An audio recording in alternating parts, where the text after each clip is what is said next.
بسم اللہ الرحمن الرحیم۔ ارے یہاں کیوں کھڑی ہے؟ جا یہاں سے۔ آج پھر وہ بچی میری دکان کے باہر آ کر روتی اور کہتی مجھے نئے کپڑے پہننے ہیں۔ مہنگائی کے اس دور میں بچی پر ترس کھانے کا مطلب تھا اپنے لیے نقصان اٹھانا۔ وہ بچی ہر دوسرے دن میری دکان پر آ جایا کرتی۔ میں اس کو وہاں سے بھگا کر اپنی دکان کے اندر آ گیا تھا۔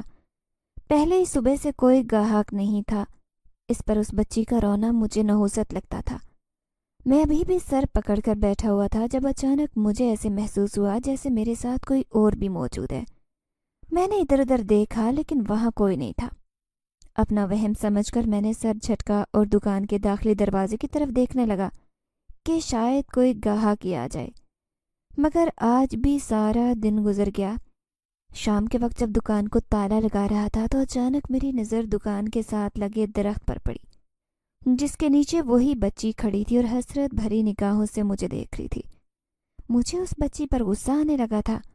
مجھے ایسے لگتا ہے کہ میری دکان پر کسی گاہک کا نہ آنا اسی بچی کی وجہ سے ہو رہا ہے۔ میں نے دکان پر تالا لگایا اور بچی کے پاس جا کر اس کا بازو پکڑ کر اسے جھنجھوڑ ڈالا اور کہا تمہارا گھر نہیں ہے کوئی کیا؟ آخر کیوں ہر وقت یہاں کھڑی رہتی ہو؟ تبھی ایک عورت بھاگتی میرے پاس آئی اور رو کر کہنے لگی صاحب چھوڑ دو میری بچی کو، اس نے کیا کیا ہے؟ میں نے اس عورت کی طرف دیکھا جس کے کپڑے بہت پرانے لگ رہے تھے اور ان میں سے بدبو آ رہی تھی۔ میں نے اس لڑکی سے کہا کہ یہ بچی تمہاری ہے؟ تبھی اس نے بھرائی آنکھوں سے ہاں میں سر ہلایا تو میں چلانے لگا اور کہا آج کے بعد اگر یہ بچی دکان کے باہر نظر آئی تو میں پولیس کو بلاؤں گا۔ نہ جانے کیوں میری دکان کے پاس آ کر ہر وقت روتی رہتی ہے۔ میری دکان پر کوئی گاہک نہیں آتا صرف تمہاری بیٹی کی نحوست کی وجہ سے۔ وہ عورت سر جھکا کر میرے سامنے کھڑی ہو گئی اور کہنے لگی آج کے بعد یہ آپ کی دکان پر نہیں آئے گی، ابھی کے لیے اس کو معاف کر دیں۔ میں غصے میں سر جھٹک کر آگے بڑھ گیا اور اپنے گھر کی طرف جانے لگا۔ میرا گھر میری دکان سے 10 منٹ کے فاصلے پر تھا۔ میں چلتا ہوا اپنے گھر کی طرف جا رہا تھا جب اچانک سے میرے سر پر کوئی چیز گزری۔ میں نے ڈر کر آسمان کی طرف دیکھا تو وہاں پر کچھ بھی نہیں تھا۔ میں گہرے سانس لینے لگا۔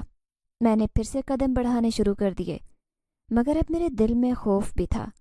ہر طرف اندھیرا تھا اور سڑک کے دونوں طرف گہرے گھنے درخت لگے تھے۔ تبھی میرے کانوں میں آواز پڑی کہ تم نے اس بچی کو رلا کر اچھا نہیں کیا۔ کیا تمہیں اس یتیم بچی پر ترس نہیں آیا؟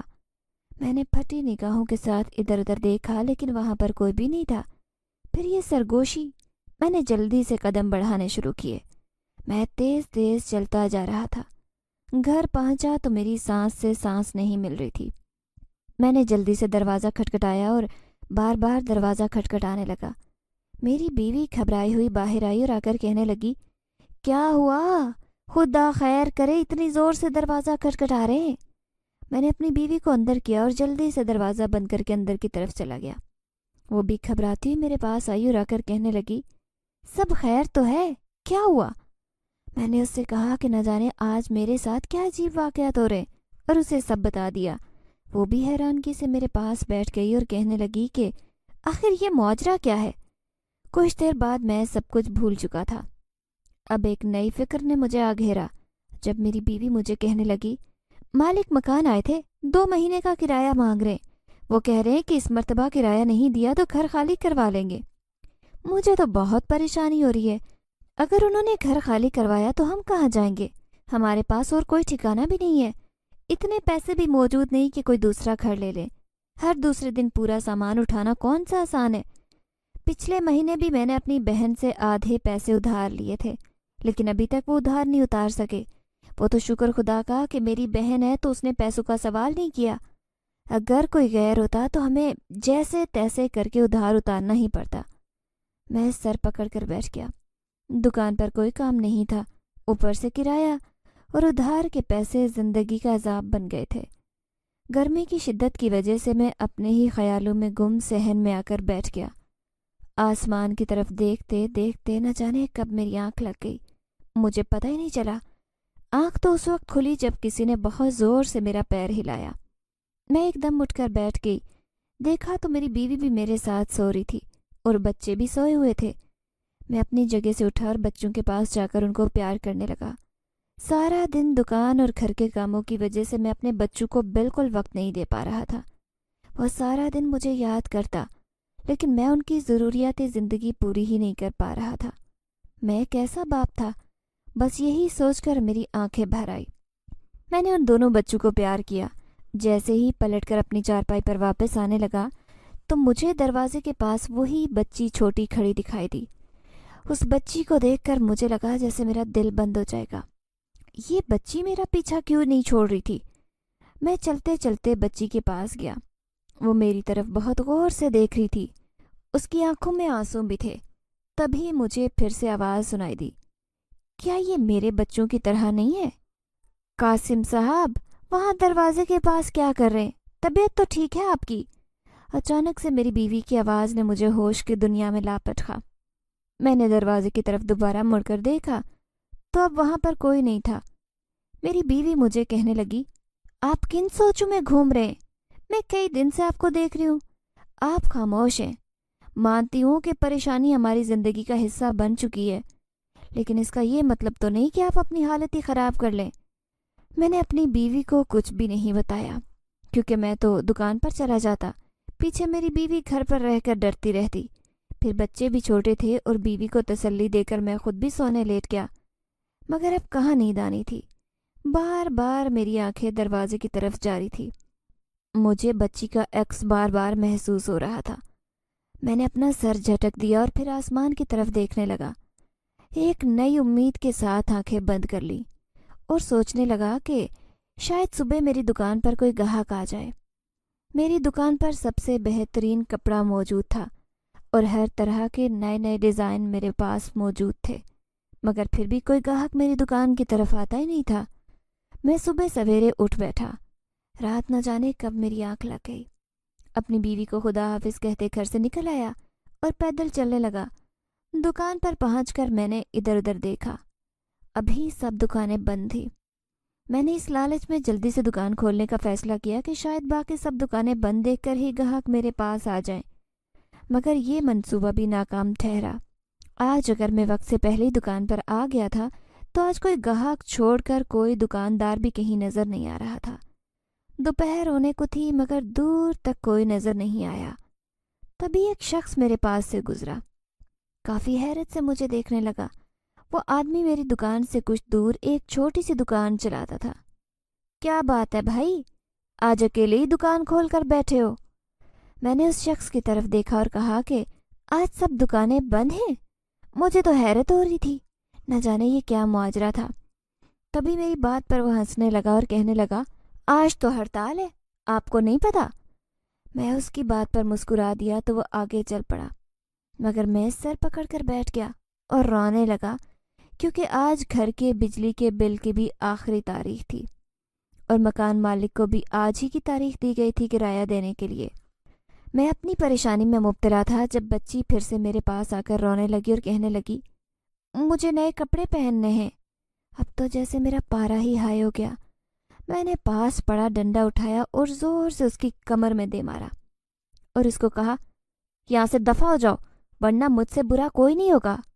وہ بچی چیخنے لگی تو اس کی ماں پھر سے میرے پاس آ گئی، رو کر کہنے لگی، صاحب تم نے اتنی بے دردی سے میرے بچی کو مارا ہے، خدا تمہیں غیرت کرے، تمہیں ایک یتیم بچی پر ترس نہیں آیا؟ خدا کرے تمہارے بچے بھی ایسے ہی ہر چیز کو ترسیں۔ اور اتنا کہہ کر وہاں سے چلی گئی، مگر مجھے نہیں پتا تھا کہ اس عورت کی زبان سے نکلا ایک ایک لفظ میری زندگی کا حصہ بن جائے گا۔ میں نے سر جھٹکا اور دکان بند کر کے غصے میں گھر کی طرف چلا گیا۔ دروازہ کھٹکھٹایا، تبھی میرے پیچھے مالک مکان آ کر کھڑا ہو گیا اور کہنے لگا کہ 2 مہینے کا کرایہ ادا کرو ورنہ کل اپنا سامان باندھو اور یہاں سے روانہ ہو جاؤ۔ میں نے مالک مکان سے کہا کہ ہمیں صرف 1 مہینے کا اور وقت دے دے، اگلے مہینے 3 مہینوں کا کرایہ ادا کر دوں گا، مگر اس نے میری ایک نہیں سنی اور کہنے لگا کہ نہیں، پہلے ہی 2 مہینوں سے میں انتظار کر رہا ہوں، مزید انتظار نہیں کروں گا، اسی لیے خاموشی سے کرایہ ادا کر دو۔ میں نے مالک مکان کی بہت منتیں کی مگر اس نے میری ایک بھی منت پر کان نہیں دھرے۔ میں نے سوچا کہ پڑوسن سے کچھ ادھار پیسے لے کر مالک مکان کو 1 مہینے کا کرایہ ادا کر دیتا ہوں، لیکن جب پڑوسی کے پاس گیا تو وہ کہنے لگا کہ بھائی، تم تو جانتے ہو کہ میرا بھی چھوٹا موٹا ہی کام ہے، میں تمہیں اتنے پیسے کہاں سے ادھار دے دوں؟ جبکہ وہ میرے ساتھ جھوٹ بول رہا تھا۔ میں یہ بھی جانتا تھا کہ اس کے پاس پیسے بھی ہیں اور اس کا کام بھی بہتر ہے، لیکن ایسے معلوم ہو رہا تھا جیسے ہر طرف سے راستہ بند ہو گیا ہو۔ کوئی ایسا راستہ دکھائی نہیں دے رہا تھا جہاں سے میں اپنے لیے کچھ مدد لے سکتا۔ میں نے مکان مالک سے کہا کہ شام تک آپ کے پاس پیسے پہنچ جائیں گے۔ مکان مالک کو تو کہہ دیا تھا، مگر شام تک پیسے کہاں سے لاتا کچھ سمجھ نہیں آ رہی تھی۔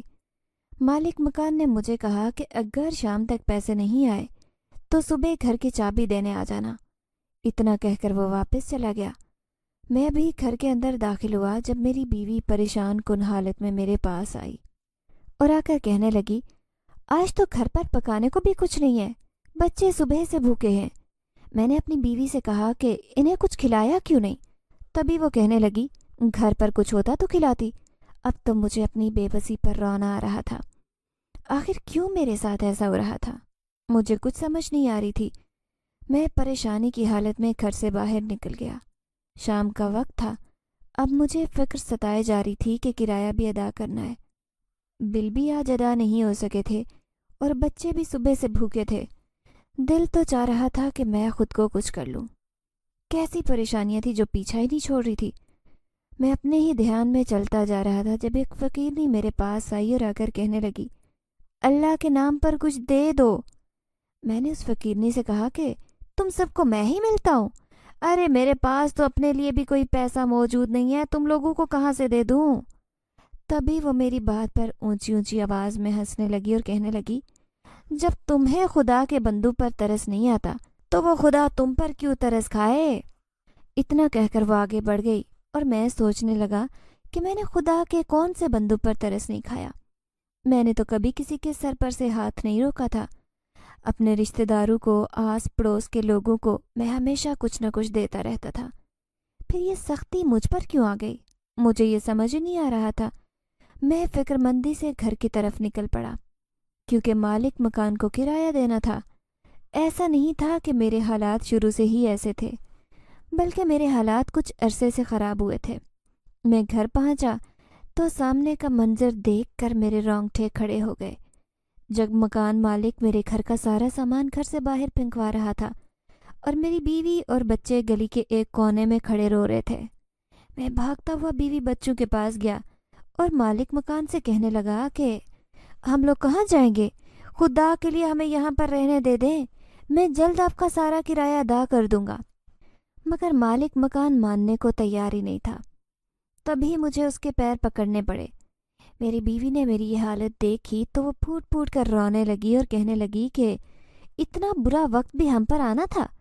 بڑی مشکل سے مالک مکان ہمیں وہاں رکھنے کے لیے مان گیا۔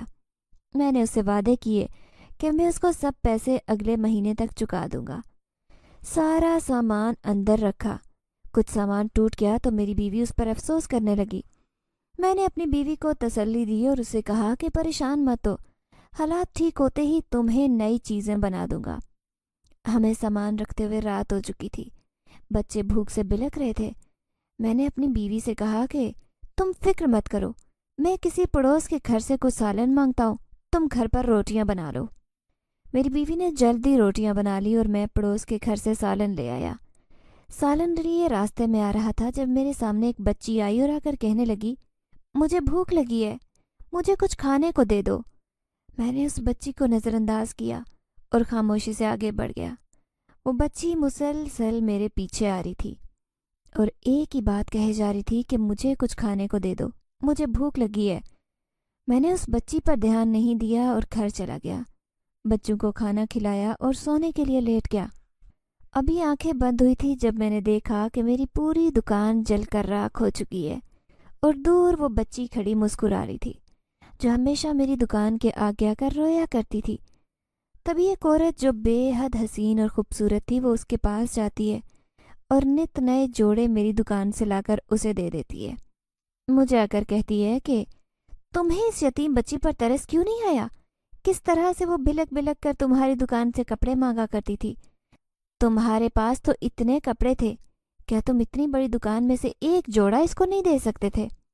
دیکھو اب میں نے یہ جوڑا اسے دے دیا اور تمہاری دکان کا حال دیکھو کیا ہو گیا۔ میری دکان کے پاس کھڑا میں بلک بلک کر رو رہا تھا۔ میری دکان پر اب کچھ بھی باقی نہیں رہا تھا۔ تبھی وہ لڑکی میرے پاس آتی ہے اور کہتی ہے، میں ایک جن زادی ہوں، لوگوں کی مدد کرنا میرا کام ہے، لیکن تم جیسے لوگوں کو برباد کرنا بھی میرا ہی کام ہے۔ اب دیکھنا تم ساری عمر اچھی چیزوں کو ترس جاؤ گے، تمہارے بچے زمین پر آ جائیں گے۔ میں ایک دم ہڑبڑا کر اٹھا، میرا پورا وجود پسینے میں شرابور تھا۔ میں ادھر ادھر دیکھ رہا تھا، میری بیوی بچے سو رہے تھے۔ اب تو میں سر پکڑ کر بیٹھ گیا، آخر کب تک یہ سب چلتا؟ روز روز مجھے اس طرح کے خواب آنا تو کبھی وہ بچی نظر آنا مجھے اب خوف میں مبتلا کر رہا تھا۔ میں نے سوچ لیا تھا کہ اب اگر وہ لڑکی نظر آئی تو اس لڑکی سمیت اس کی ماں کو بھی جیل بھجوا دوں گا۔ وہ دن بہت مشکل سے گزرا تھا، رات اس سے بھی زیادہ مشکل تھی، لیکن اگلی صبح ہوتے ہی مجھے ایک امید کی کرن جاگی کہ شاید آج گاہک کچھ اچھے آ جائیں۔ میں دکان پر گیا تو میرے پاس ایک عورت آئی۔ اس نے اپنا چہرہ چھپا رکھا تھا، اس کی نیلی آنکھیں صرف دکھائی دے رہی تھی۔ میں نے اس کا پرتپاک استقبال کیا اور اس کو نئے نئے جوڑے دکھانے لگا۔ اس عورت نے مجھ سے بہت سوٹ خریدے، مجھے کافی پیسے دیے۔ تبھی وہ باہر کسی کو اشارہ کرنے لگی، میری تو خوشی کی انتہا ہی نہیں تھی۔ میں نے جلدی سے پیسے گن کر اپنے پاس رکھے۔ تبھی وہ عورت، میری نظر اس کے اشارہ کرنے پر اس بچی پر گئی جو دکان کے اندر داخل ہو رہی تھی۔ وہ بچی کوئی اور نہیں بلکہ وہی تھی جو ہر روز میری دکان کے باہر کھڑے ہو کر رویا کرتی۔ میں نے نفرت سے اس لڑکی کو دیکھا مگر کہہ کچھ نہیں سکتا تھا۔ میں نے نفرت سے بچی سے منہ پھیر لیا اور پھر اس عورت کی بات پر حیران رہ گیا جب وہ کہنے لگی، جب کسی پر برا وقت آ جائے تو اسے لوگوں کا برا وقت بھی دیکھنا چاہیے۔ جاتے جاتے وہ مجھے عجیب نگاہوں سے دیکھ کر گئی۔ مجھے اس کی نیلی آنکھوں سے خوف محسوس ہو رہا تھا۔ میں خاموشی سے کام کرنے لگا۔ اس روز بھی بہت گاہک آئے، میرا کپڑا بھی بہت بکا۔ میں خوش تھا۔ سب پیسوں میں سے کچھ پیسے میں نے اپنی جیب میں رکھے، باقی پیسے میں نے دکان کے ہی لاکر میں رکھ دیے تاکہ میں مکان مالک کو کرایہ ادا کر سکوں۔ میں دل ہی دل میں سوچنے لگا کہ اگر روز ہی اتنے پیسے ہو جائیں تو میں ایک دو دن میں ہی مالک مکان کے سب پیسے ادھار چکا دوں گا اور بل بھی ادا کر دوں گا، گھر پر راشن بھی ڈل جائے گا۔ میں اپنے ہی پلان بنا رہا تھا اور اوپر خدا میرے گناہوں کی سزا تیار کر رہا تھا جس سے میں بے خبر تھا۔ آج کافی دن کے بعد اتنے پیسے اکٹھے ہوئے تھے۔ میں نے سوچا کہ کیوں نہ بیوی بچوں کے لیے گوشت لے جایا جائے، کافی دن سے انہوں نے اچھا کھانا نہیں کھایا تھا۔ یہی سوچتے ہوئے میں بچوں اور بیوی کے لیے گوشت لے گیا۔ میری بیوی بہت خوش ہوئی۔ تبھی میرے سامنے میری بیوی لذیذ کھانا بنا کر لے آئی۔ میں نے جیسے ہی پہلا نوالا لیا مجھے ایسے لگا کہ جیسے کھانے میں سے عجیب سی بدبو آ رہی ہے۔ میں کافی حیران ہوا، مجھے لگا کہ یہ میرا وہم ہے، شاید کافی دن بعد گوشت کا ذائقہ چکھا اسی لیے بدبو محسوس ہو رہی ہے۔ مگر جب بیوی نے مجھے کہا کہ قاسم صاحب گوشت تو خراب ہے، کیا آپ دیکھ کر نہیں لائے تھے؟ پکاتے ہوئے تو بدبو نہیں آئی مگر کھاتے ہوئے آ رہی ہے۔ میرے رونگٹے کھڑے ہو گئے، مجھے افسوس ہونے لگا۔ میں نے بیوی سے کہا کہ میں تو دیکھ کر ہی لایا تھا، نہ جانے بدبو کیوں آ رہی ہے۔ میری بیوی بھی کافی افسردہ ہو گئی تھی کیونکہ گوشت بھی کافی مہنگا آیا تھا۔ تبھی وہ کہنے لگی، اچھا فکر نہ کریں، میں نے پڑوسن کے کپڑے دھوئے تھے، اس میں سے کچھ پیسے بچے تھے تو گھر کے لیے دال وغیرہ لے آئی، میں بھی دال پکا لیتی ہوں۔ میں نے خاموشی سے ہاں میں سر ہلایا مگر مجھے افسوس ہو رہا تھا۔ اگر اتنے دن کے بعد ہم اچھا کھانا کھانے ہی لگے تھے تو وہ بھی ہمارے نصیب میں نہیں ہوا۔ ایسے لگ رہا تھا جیسے ہماری خوشیوں کو کسی کی نظر لگ گئی ہے۔ رات ایسے ہی کٹ گئی۔ اگلے دن میں دکان پر گیا تو وہ بچی پھر سے میری دکان کے باہر کھڑی تھی۔ میں نے اس کے پاس جا کر کہا کہ تم کس مٹی کی بنی ہو؟ تمہیں اثر نہیں ہوتا؟ کتنی مرتبہ تمہیں سمجھایا ہے کہ یہاں مت کھڑی ہوا کرو، تم نے اچھی نوست پھیلا رکھی ہے میری دکان پر۔ مگر وہ لڑکی یہی کہنے لگی کہ مجھے کپڑے چاہیے، مجھے نئے جوڑے پہننے ہیں۔ میں نے اس بچی کو کہا کہ ابھی تو کل وہ عورت تمہیں کپڑے دلوا کر گئی تھی، اتنے ڈھیر سارے، پھر سے تمہیں نئے کپڑے چاہیے؟ میری بات پر وہ بچی کہنے لگی، مجھے اور نئے کپڑے چاہیے۔ میں نے اس کا بازو پکڑا اور غصے سے دوسری طرف دھکیل دیا۔ وہ خود پر قابو نہیں رکھ سکی اور زمین پر اندھے منہ گر گئی۔ تبھی وہ نیلی آنکھوں والی لڑکی آئی اور اس کو جلدی سے نیچے سے اٹھایا۔ ارے یہ آپ کیا کر رہے ہیں؟ وہ چھوٹی معصوم بچی ہے، آپ کو ایسا نہیں کرنا چاہیے۔ میں نے اس لڑکی سے کہا کہ یہ روز میری دکان کے آگے آ کر کھڑی ہو کر روتی ہے، خواہ مخواہ نحوست پھیلاتی ہے۔ وہ عورت کہنے لگی، آپ کو اس کے ساتھ اس طرح کا رویہ نہیں رکھنا چاہیے، وہ کپڑے ہی تو مانگ رہی تھی، چلیے میں اس کو کپڑے لے دیتی ہوں۔ اور پھر اس روز وہ لڑکی پھر سے ڈھیر سارے کپڑے لے کر مجھے ڈھیر سارے پیسے دے کر چلی گئی۔ میری تو جیسے لاٹری نکل آئی۔ وہ بچی جس کو میں اپنے لیے نحوست سمجھتا تھا، وہ تو میرے لیے اللہ کی ڈراہی بن گئی تھی۔ میں نے سوچا کہ کیوں نہ اس لڑکی کو روز ایسے دھتکارا جائے تاکہ وہ عورت آئے اور مجھ سے ڈھیر سارے کپڑے لے جائے۔ میرا لالچ دن و دن بڑھتا ہی جا رہا تھا۔ مجھ میں پیسے جمع کرنے کی ایسی ہوس پیدا ہوئی کہ میں کچھ اور دیکھ ہی نہیں سکتا تھا۔ میں ایک ایک روپے کو بار بار گنتا اور سنبھال کر رکھتا، جیسے ساری زندگی بس یہ پیسے یہیں پر رہ جائیں گے۔ اس عورت نے جو پیسے دیے اس میں سے گھر کے راشن کے لیے میں نے کچھ پیسے نکالنے کے بعد باقی پیسے جوڑ کر رکھ لیے۔ میرے تو جیسے دن پھر گئے تھے۔ گھر پر سبزی لے کر گیا، ابھی راستے میں ہی تھا جب میرے کان میں پھر سے سرگوشی ہوئی، جب کسی نے کہا، کتنے خوش ہو نا، آج تمہارے بچے خوشی سے کھانا کھائیں گے، کاش تم نے کسی کے بچوں کی طرف بھی دیکھا ہوتا، وہ یتیم بچی جس کو تم نے دھتکارا تھا۔ مجھے خوف نے ہر طرف سے اپنی لپیٹ میں لے لیا تھا۔ میرا پورا وجود کانپ رہا تھا، ایسے لگ رہا تھا جیسے راستہ لمبا ہو گیا ہو، گھر آنے کو تیار ہی نہیں تھا۔ میں چلتے چلتے اب تھک چکا تھا، میرے پیر بھاری ہو رہے تھے، مجھ سے ایک قدم اٹھانا مشکل ہو رہا تھا۔ ایسے لگ رہا تھا جیسے کندھے پر کوئی بہت بڑا بوجھ آ گیا ہو، جیسے کوئی وجود میرے کندھے پر بیٹھا ہو۔ میرا سر جکڑا گیا تھا۔ اچانک مجھے ٹھنڈے پسینے آنے لگے، سانس بھی چڑھنے لگا۔ میں گہرے گہرے سانس لے رہا تھا، مجھ سے تو اب چلا بھی نہیں جا رہا تھا۔ تبھی میں فٹ پاتھ پر بیٹھ گیا۔ وہاں بیٹھے مجھے اپنا گھر صاف دکھائی دے رہا تھا۔ سڑک پر کوئی بھی موجود نہیں تھا اور نہ ہی مجھ میں اتنی ہمت بچی تھی کہ میں چل کر وہاں تک چلا جاؤں۔ یہ میرے ساتھ کیا ہو رہا تھا؟ کچھ سمجھ نہیں آ رہا تھا۔ بہت مشکل سے میں اپنی جگہ سے اٹھا اور آہستہ آہستہ چلنے لگا۔ اب تو جیسے رینگنے کی نوبت آ گئی۔ چلتے چلتے پیر شل ہو چکے تھے۔ گھر سے کچھ دوری پر تھا جب پتھر لگنے سے میں منہ کے بل زمین پر گر گیا۔ میرے چہرے پر مٹی لگ چکی تھی۔ تبھی مجھے جیسے پیچھے سے کسی نے آواز دی کہ وہ بھی ایسے گری ہوگی، اسے بھی اپنی بے عزتی کا احساس ہوا ہوگا۔ اب دیکھو میں تمہارے ساتھ کیا کرتی ہوں۔ کئی بار میں نے تمہیں اشارے دیے، کئی بار سمجھانے کی کوشش کی، لیکن تمہارے تو جیسے دماغ میں کوئی بات پڑتی ہی نہیں تھی۔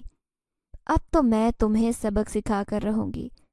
میں خوف سے تھر تھر کانپ رہا تھا۔ جلدی سے اپنی جگہ سے اٹھا اور بھاگنے کے انداز میں گھر تک پہنچا۔ دیکھا تو دروازہ پہلے سے ہی کھلا ہوا تھا، اندر سے رونے کی آوازیں آ رہی تھی۔ میں جلدی سے بھاگتے ہوئے اندر گیا۔ اندر دیکھا تو میری بیوی میرے بیٹے کے پاس رو رہی تھی۔ میں نے اپنی بیوی سے کہا کہ کیا ہوا ہے؟ تبھی وہ کہنے لگی، ہمارا چھوٹا بیٹا اس دنیا میں نہیں رہا۔ میں نے بے یقینی سے بیوی کی طرف دیکھا اور پھر بچے کی طرف جو اپنی آخری سانسیں لے چکا تھا۔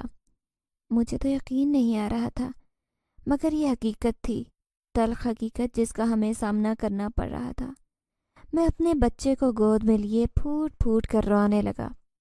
میرے بیٹے کو اس دنیا سے گئے 3 ہفتے ہو چکے تھے۔ میں نے دوبارہ دکان پر جانا شروع کر دیا۔ میں نے مالک مکان کو ابھی تک پیسے نہیں دیے تھے، اسی لالچ میں کہ جب زیادہ پیسے اکٹھے ہو جائیں گے تو میں اسی میں سے مالک مکان کو پیسے دے دوں گا تاکہ میرے پاس بھی کچھ بچ جائیں۔ مجھے دکان کھولے کچھ ہی دیر گزری تھی کہ وہ لڑکی پھر سے میرے پاس آئی اور آ کر رونے لگی، مجھے نئے کپڑے چاہیے۔ میں حیران ہو گیا کہ وہ اتنے کپڑوں کا کرتی کیا ہے۔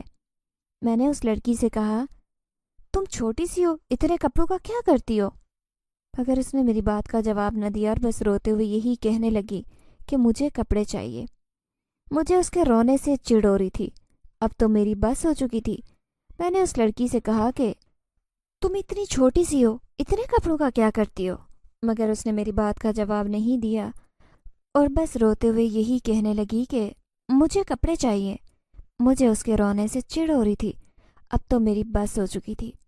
میں نے اس لڑکی سے کہا کہ یہاں سے چلی جاؤ، اس سے پہلے کہ میں پولیس بلا لوں۔ تمہارا رونا میرے لیے بہت منحوس ثابت ہوتا ہے۔ تبھی وہ بچی میری دکان کے اندر داخل ہو گئی اور مجھے کہنے لگی کہ مجھے وہ لال جوڑا چاہیے، وہ لال جوڑا دے دو، تمہاری دکان میں گاہکوں کی لائن لگ جائے گی۔ میں اس کی بات پر ہنسنے لگا اور کہا کہ ہاں، ایک تمہیں سوٹ دینے سے تو میری دکان میں گاہکوں کی لائن لگے گی۔ اب چپ چاپ یہاں سے چلی جاؤ، اس سے پہلے کہ مجھے غصہ آئے۔ مگر وہ بچی میرے کہنے میں ہی نہیں آ رہی تھی۔ بہت کہنے کے باوجود وہ وہاں سے جانے کو تیار نہیں تھی۔ مجھے اس پر غصہ آ رہا تھا۔ میں نے اس لڑکی کا بازو پکڑا اور دکان سے باہر نکال دیا۔ میں نے اسے کہا کہ تمہاری ماں ہر دوسرے دن مجھ سے معافی مانگنے آ جایا کرتی تھی، اب کہاں ہے؟ بلاؤ اسے تاکہ میں اسے کہوں کہ اپنی بیٹی کو اپنے قابو میں رکھا کرے۔ ادھر ادھر بھٹکنے کے لیے اسے چھوڑ دیتی ہے، اپنے گھر بٹھا کر رکھے، لوگوں کا نقصان کرنے آ جاتی ہو، شاید چوری بھی کرتی ہوگی۔ اب اگر تم میری دکان کے آس پاس بھی دکھائی دی تو میں تم پر چوری کا الزام لگا کر تمہیں پولیس کے حوالے کروں گا۔ وہ بچی میری بات پر سہم گئی اور روتے ہوئے کہنے لگی، کیا تمہیں مجھ پر ترس نہیں آتا؟ میں چھوٹی معصوم بچی ہوں، اگر تم سے ایک سوٹ مانگ رہی ہوں تو تمہیں دینے میں مسئلہ ہو رہا ہے، جبکہ میں نے تمہیں اتنے پیسے دلوائے۔ لیکن کوئی بات نہیں، اب دیکھنا تمہارے اندر سے وہ پیسے ڈبل ہو کر نکلیں گے۔ اتنا کہہ کر وہ بھاگ گئی۔ میں اس بچی کی زبان پر حیران تھا کہ اس کے ماں باپ نے اسے کتنی بڑی زبان لگا رکھی تھی۔ اس کو تمیز تک نہیں سکھائی تھی کہ بڑوں سے کس طرح بات کی جاتی ہے۔ میں سر جھٹک کر بیٹھ گیا۔ تبھی میرے پاس گاہک آنے لگے۔ میں ان گاہکوں سے ملنے ملانے لگا، ان کو سوٹ دکھانے لگا۔ آج پھر میری بہت کمائی ہوئی۔ میری تو خوشی کی انتہا نہیں تھی۔ اس یتیم بچی کے الفاظ بار بار یاد آ رہے تھے تو مجھے ہنسی آ جاتی کہ وہ تو مجھے بد دعائیں دے کر گئی تھی، لیکن دیکھو میرے پاس کتنے پیسے ہو گئے۔ وقت کا کام گزرنا ہے، وہ تو گزر جاتا ہے۔ شام کا وقت تھا، میں دکان بند کرنے ہی والا تھا، تبھی ایک گاہک میرے پاس آیا اور آ کر کہنے لگا، تمہارے کپڑے میں چھید تھا، تم خراب کپڑا اتنے مہنگے میں بیچتے ہو؟ میں حیران رہ گیا اور کہا کہ بھائی صاحب، آپ خود ہی تو کپڑا دیکھ کر لے گئے تھے۔ تبھی وہ کہنے لگا، ہاں، اس وقت مجھے وہ چھید نظر نہیں آیا تھا، گھر جا کر جیسے ہی کپڑا کھولا تو اتنا بڑا سوراخ تھا۔ یہ لو پکڑو اپنے کپڑے، مجھے نہیں چاہیے، میرے پیسے واپس کرو مجھے۔ میں نے اسے کہا کہ آپ اس سوٹ کی جگہ کوئی اور سوٹ لے لیں، مگر وہ نہیں مانا اور مجھ سے پیسے لے کر چلا گیا۔ مگر میری ذات پر کوئی فرق نہیں پڑا۔ اتنے ہزاروں میں سے اگر کچھ ہزار واپس چلے گئے تو مجھے اس سے کوئی فرق نہیں پڑ رہا تھا۔ میں نے خاموشی سے وہ پیسے اس کو دے دیے اور وہ وہاں سے چلا گیا۔ دکان ابھی بند نہیں کی تھی کہ ایک عورت میرے پاس آئی اور آ کر کہنے لگی کہ تمہاری دکان کا کپڑا پہلے جیسا نہیں ہوتا۔ میں نے ایک سوٹ پہنا تھا، ایک ہی دھلائی میں اس کپڑے کا رنگ اڑ گیا۔ پہلے تو میں اپنے آس پڑوس میں بھی اسی دکان کا مشورہ دینے والی تھی، مگر اب میں نے سب کو منع کر دیا ہے کہ تم سے کپڑا نہ خریدیں، کیونکہ تمہاری دکان پر کپڑا پہلے جیسا نہیں ہوتا۔ دل تو چاہتا کہ وہ سوٹ بھی تمہیں لا کر واپس کروں، تم سے پیسے لے جاؤں، لیکن کوئی بات نہیں، اگلی مرتبہ تمہاری دکان سے میں کوئی خریداری نہیں کروں گی۔ میں نے کندھے اچکا دیے، بھلا مجھے کیا فرق پڑتا تھا، اگر وہ میرے پاس نہیں آئے گی تو کئی اور آ جائیں گے۔ وہ عورت مجھے سنا کر جا چکی تھی اور میں سر جھٹکتا ہوا شلٹر نیچے کرتا گھر کی طرف روانہ ہو گیا۔ گھر جا کر بیوی سے کہا کہ یہ لو پیسے اور پاس رکھو، ضرورت پڑنے پر تم سے لوں گا۔ میری بیوی خاموشی سے پیسے الماری میں رکھائی۔ میں نے بیوی سے پوچھا کہ کیا ہوا، اتنی چپ کیوں ہو، سب ٹھیک تو ہے؟ تبھی وہ کہنے لگی کہ پڑوسن گھر آئی تھی اور آ کر کہنے لگی کہ تمہارے شوہر کی دکان اب ٹھیک نہیں چلتی، سب کو دھوکہ دیتا ہے، تبھی تو تم لوگوں کے حالات اتنے تنگ ہیں، کیونکہ تمہارا شوہر بے ایمانی کرنے لگا ہے، لوگوں کو دھوکہ دینے لگا ہے۔ میری بیوی مجھے کہنے لگی کہ کیا واقعی ایسا کر رہے؟ میں نے بیوی سے کہا کہ میں نے پہلے کبھی اس طرح کیا ہے جو اب کروں گا؟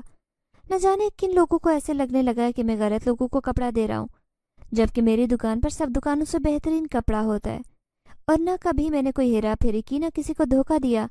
لوگوں کا تو کام ہے باتیں کرنا، تو وہ کر رہے ہیں، تم فکر مت کرو، سب ٹھیک ہو جائے گا۔ دیکھو اب پیسے آنا شروع ہو گئے نا۔ میں نے سکون سے کھانا کھایا اور سونے کے لیے لیٹ گیا۔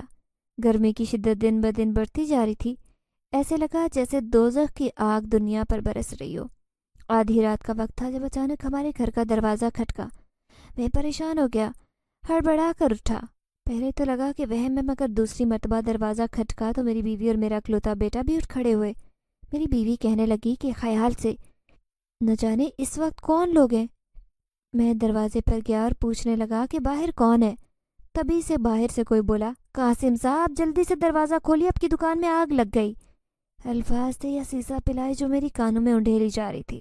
جھٹ سے دروازہ کھولا تو میری دکان کے ساتھ والی دکان والا کھڑا تھا، پریشان کن حالت میں۔ چہرے پر اس کی ساری کالک لگی تھی، ایسے جیسے وہ ابھی بھی آیا ہو وہاں سے۔ وہ کہنے لگا کہ باہر نکل کر دیکھے، دکان میں آگ لگی ہے، جلدی چلیں، جل کر راکھ ہو چکی ہے۔ میں ننگے پاؤں بھاگا، دکان کی طرف گیا۔ 10 منٹ کے بعد دکان پر پہنچا تو وہاں پر اب کچھ نہیں تھا۔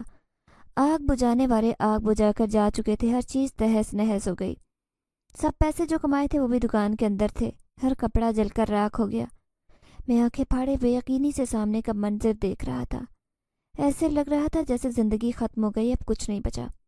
میں وہیں درخت کے پاس سر پکڑے بیٹھ گیا۔ لوگ میرے آس پاس کھڑے تھے تو کچھ لوگ دکان کے باہر کھڑے اس پر تبصرے کر رہے تھے۔ اچانک میری نظر اس بچی پر پڑی تو اس کے چہرے پر گہری مسکراہٹ تھی، اس کی نیلی آنکھیں اس عورت سے مل رہی تھی۔ آج سے پہلے تو میں نے اس کی آنکھیں نیلی نہیں دیکھی تھی۔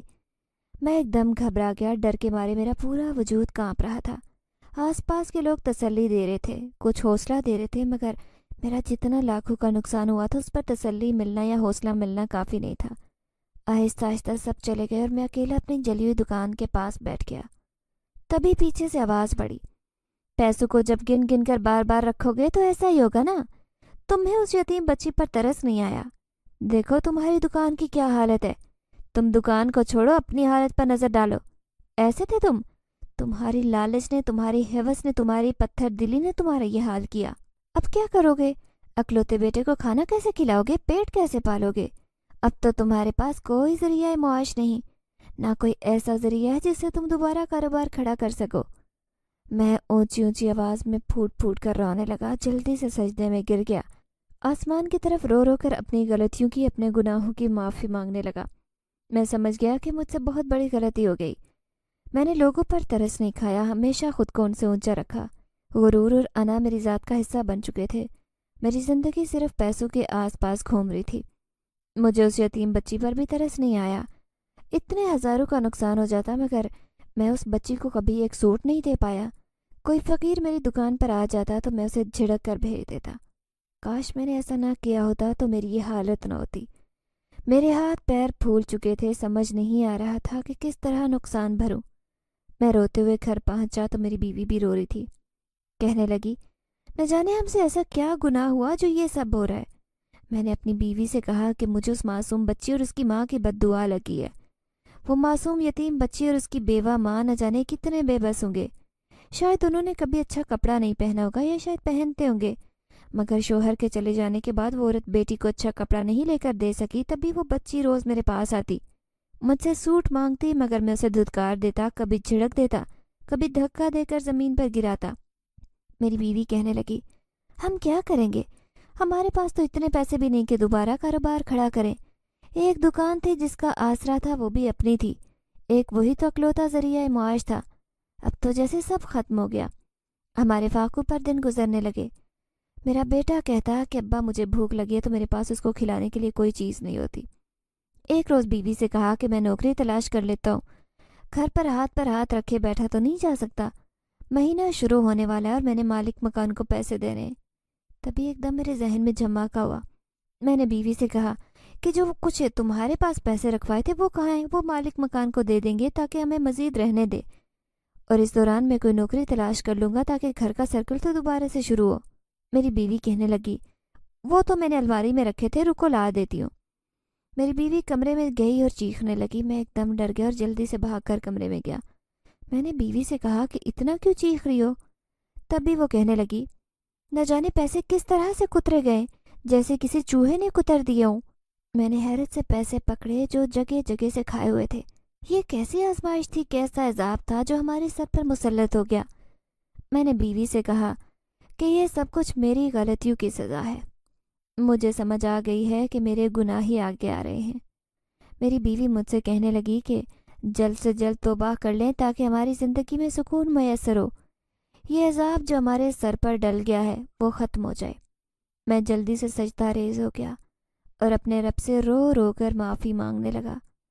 اس رات میں بہت مشکل سے سویا تھا، تبھی خواب میں وہ عورت آئی جس کی آنکھیں نیلی تھی اور چہرہ چھپا ہوا تھا۔